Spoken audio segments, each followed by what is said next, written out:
After Monday's incident with a Charleston Carriage Works horse, I speak exclusively with Broderick Christoff of Charleston Carriage Works for a special edition of Quintin's Close-Ups. Well, Broderick, it is so good to see you again. Good to see you. I appreciate this. Absolutely. Well, let me take you back down memory lane to Anson and Pinckney Streets, Monday at 5:30. Reportedly, one of your now retired horses, Luke, was actually excited about returning to the barn and galloped off into a direction of his base, and ultimately one of your drivers were injured. The horse and the passengers weren't hurt, but the driver suffered injuries, and the parked car did receive damage, which you guys said you would take care of. Mm-hmm. Take me back down memory lane and tell me, when you got the news, what did you tell yourself? Well, I was actually on my way downtown because I had a Charleston Tour Association meeting at 6 o'clock, so I was only 10 minutes away when that happened. Right. So I got there right afterwards.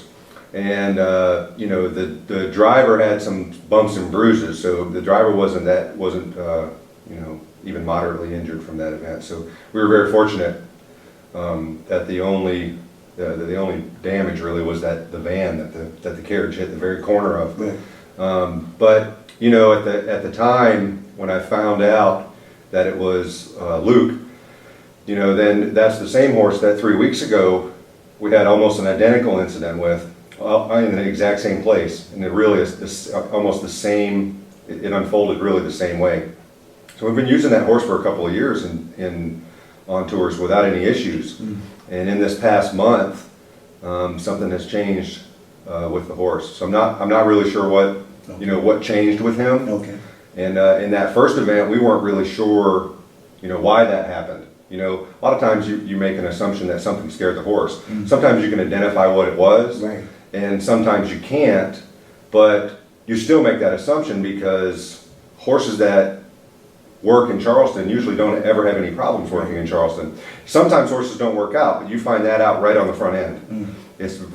I've not ever seen it where, and I've been doing this for 21 years, I've not ever seen it where a horse has worked out and then worked for any number of years, right, and then all of a sudden had some sort of a change inside of itself to where it just won't do it anymore.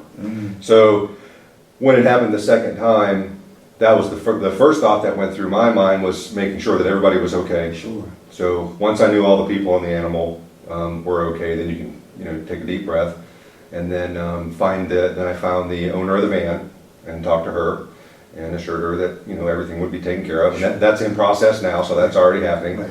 And then immediately after that, I talked to the TEOs, and then you have to realize what's happening with your horse. Right. And so that was that horse's last day. So the next day he had his shoes pulled off. We pulled our shoes off when we turned him out. We took him out to the farm, and then I was actually lucky enough to find a huge private farm, right, just outside of Walterboro. Yeah. And so I took him there yesterday, and he now is in probably a 10-acre field with a couple of regular size horses and 2 little donkeys. Wow. So those are his new pasture mates. Yes. And the person that I gave him to is going to let him retire there permanently. So they don't have any plans. They don't buy and sell horses. Right. They don't have any plans for working him or doing anything with them. They're just going to let him stand out there and be a pasture ornament. So it worked out good for him, and and I suppose on the one hand it worked out good for me too, because either one of those situations could have been a lot worse. So yeah, but yeah, everything is sort of settling down from that. And you talk about Lucas as Luke. Where are you emotionally now, knowing that he's not going to be on the streets anymore, but he's actually in pastures? Yeah, it's kind of bittersweet because you get attached to the animals. So this would be very similar to a person having a dog for a couple of years, right, taking them to taking them to Marion Square, right, every weekend, right, and then all of a sudden out of nowhere they bite somebody and seriously injure them. Right. And it's just you're kind of like, geez. So if it happens once, you think, okay, well maybe there was something going on. But then if 3 weekends later the dog did the same thing, then you'd be like, oh. So that's kind of how I feel about it. It's they have to be 100% suited to doing this. That's just part of the safety factor, right, of what we do. And so it kind of breaks my heart on one level, that because I love those horses. So I'll miss seeing him and I'll miss interacting with him, and same with my staff. I mean, especially the people that work in the stable, because they spend, hours every morning and every evening grooming and bathing. And they know every little detail of every horse's personality, and we all do. And so, we'll all miss them. But, by the same token, the reason we all do this is because we love horses. Yes. So when it comes down to it, you have to make a decision that's in the best interest of the horse. And a lot of times that decision isn't something that's going to make you feel good. Okay. So this is just one of those situations that people that have animals you just have to make those tough decisions sometimes. So, and I'm glad he's only a couple hours away. Right. So we certainly will go out there and see him. Oh, good. And, so that'll be nice. And those horses remember people, so they're horses are a lot smarter than people give them credit. So, so I'm sure that we'll have some mini field trips with multiple employees going out there to see them. And so I look forward to that. And I'm happy that we're in a position to be able to do that for them. Yeah. Let me go back to what I was just talking to you about, the incident that happened on Monday. Basically, you don't know what the factor was in that. Obviously, we saw that video that went viral. Someone was taking it, I guess, from one of the top of the hotels down there. When you look back at that video, where did your mind go to? Well, when something like that happens, the first thing you try to do is figure out why it happened. So you talk to everybody that was down there, and of course, I don't like. Nobody likes seeing a video of an animal doing something you wish it wasn't doing. Right. But when I first I've only watched the video one time. I wasn't even aware it was out there for several days. I'm not a big newspaper person, but it just reinforced my decision.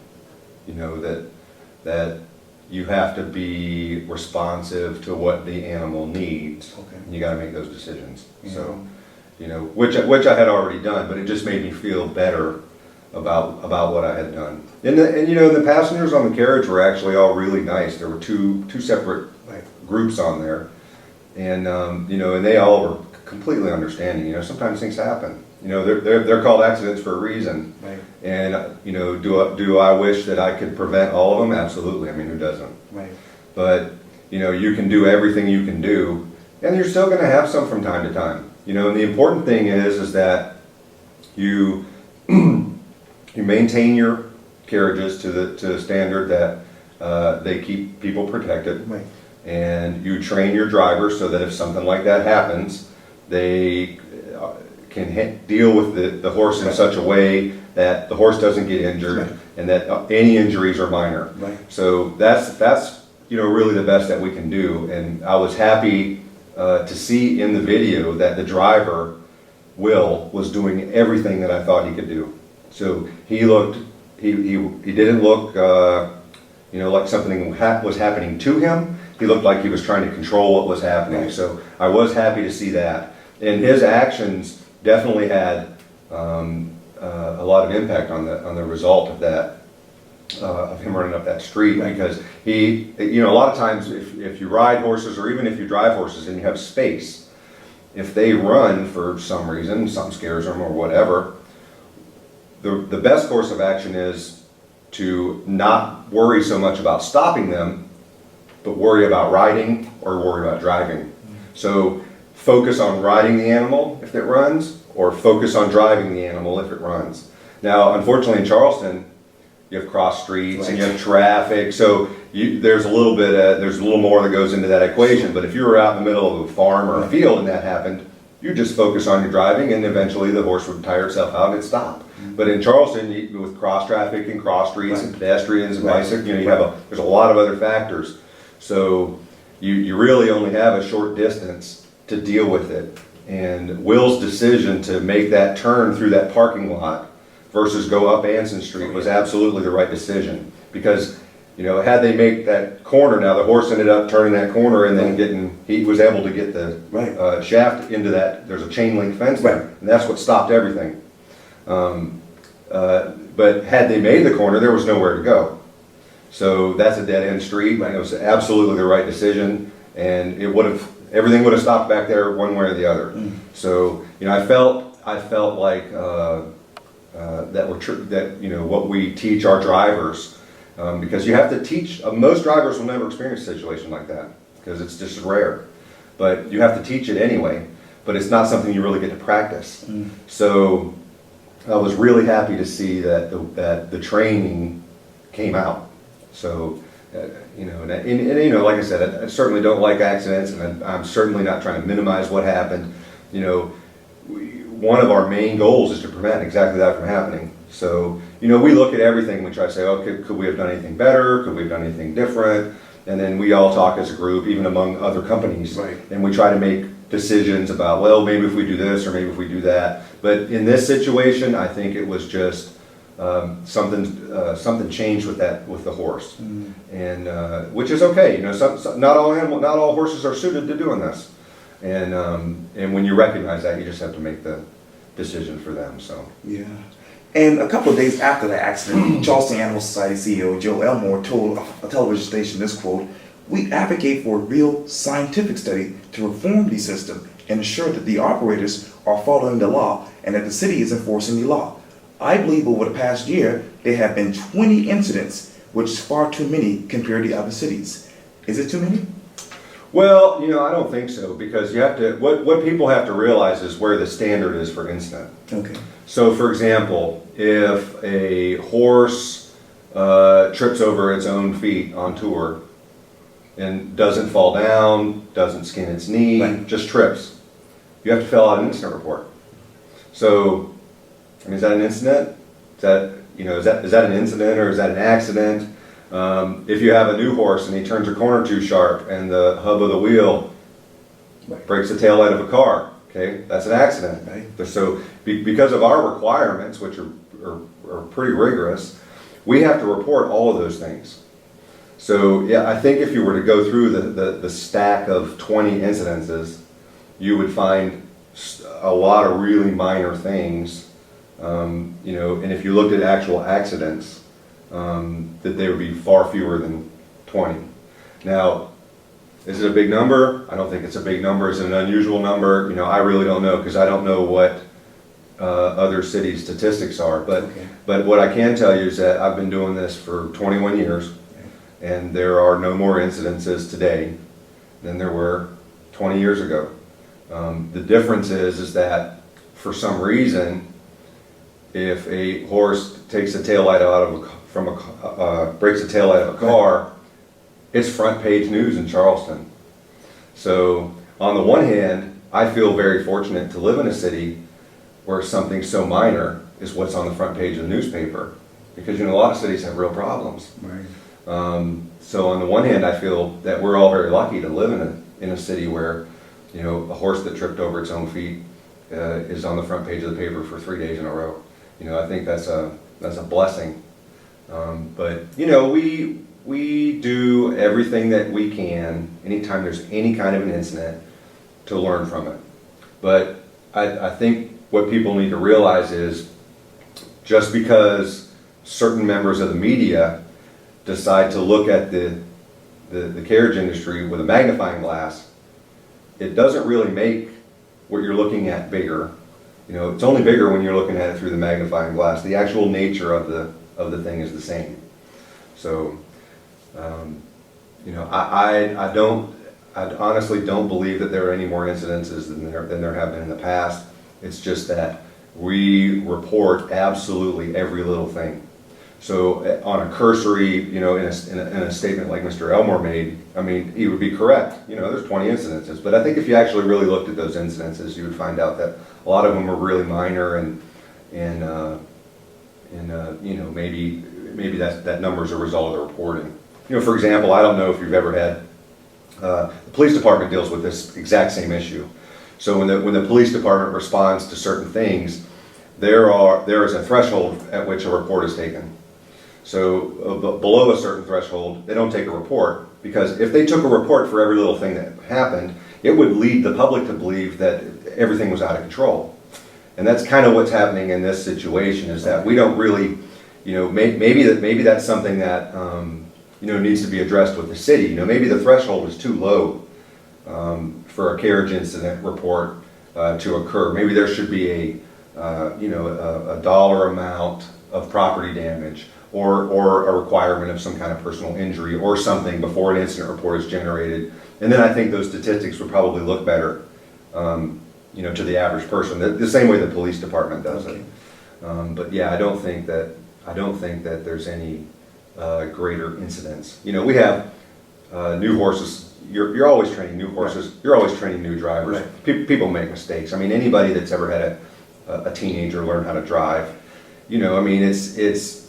it's not exactly, on parity, but it's very similar.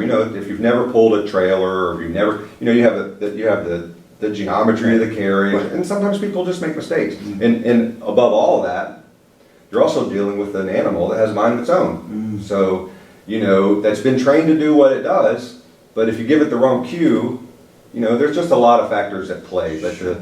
the main thing is that it's very, very safe. Mm-hmm. What we do is very safe.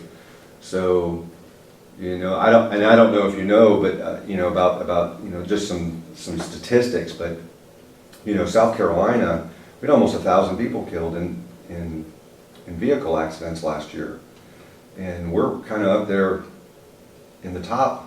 As far as the numbers go, sure. It's bad in this state with accidents in general.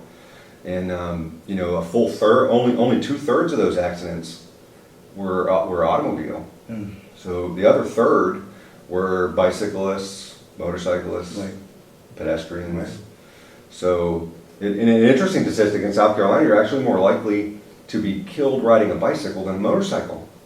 So there's a larger issue in the state, and I'm not, I'm a biology major, so right. That's beyond what I can interpret sure. for you. But in Charleston, I'm very aware of traffic in Charleston. Right. So we all know that we have pedestrians and bicyclists that get seriously injured all the time in the city. And so I think that there's a larger picture that we really need to be looking at. What's happening really isn't that there's no more carriages on the road today than there were 20 years ago. So the number's the same because that's regulated by the city. Mm-hmm. So, but there's a lot more cars and a lot more pedestrians, and as people start riding bicycles, right. a lot more bicycles. And being a peninsular city with narrow streets, right. there's not a lot that other places have the advantage of making bike lanes right. and doing all like Greenville, right. I mean, downtown Greenville, fantastic. But when you have limited space like Charleston does, it's a real challenge. Mm-hmm. So as that traffic volume has just drastically increased, we find it harder to get around. Mm-hmm. Bicyclists find it harder to get around. Right. Pedestrians, right. And then you've got people that don't know where they are, and we have one-way streets, and so there's a whole host of traffic issues that Charleston has kind of just, it's over there, but it's a hard thing to deal with. And I'm not a city planner, and even as an outside person, I know it's a really hard thing to deal with. But on the inside, it's probably even, they probably have a much bigger grasp on how hard it is to deal with. But it's something that the city really just can't look away from anymore. Okay. We see a lot of frustration from drivers, car drivers out there when we're on tour, and I empathize with them. I really do. I don't appreciate their actions, with our tours, but I do empathize with why they feel the way they do, because it especially the residents, because they are completely frustrated with this traffic situation, and nothing seems to be getting done about it. And I think that we as a carriage industry are even right now trying to work with the neighborhood associations right. about some solutions that we can have. Charleston might be to the point where here's a perfect example. So why from 9 a.m. until 5 p.m. is the market not a pedestrian mall?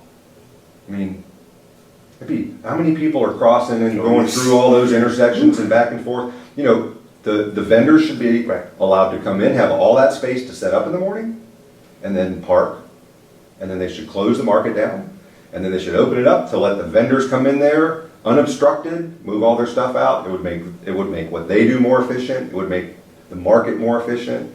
That's where the carriages are centrally located. Right. It would quiet that down. Mm-hmm. That's where we all are. You know, we have animals in that zone line all day long. Right, yeah. So, you know, there's just some things like that. You know, there may be certain streets or certain neighborhood streets that might be good candidates for only resident and tour traffic.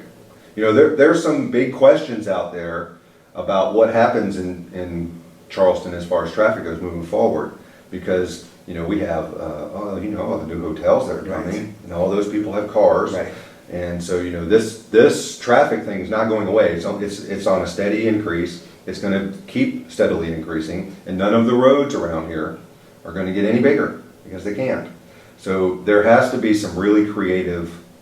I guess it would be traffic engineering, Okay. or planning. And so we're trying to help the neighborhood associations as best we can with our limited knowledge of traffic engineering, but just from what we see, because we see it all day. So we have a really good observational viewpoint. Sure. And so we're trying to contribute as much as we can to try to help solve some of these problems. And I think that'll make it better for all of us, including things like this. So. Yeah. Well, Broderick Christoff, thank you so much for your time. I really appreciate this. You're welcome. Thank you, Quintin. Thank you. Yep. Yes, sir.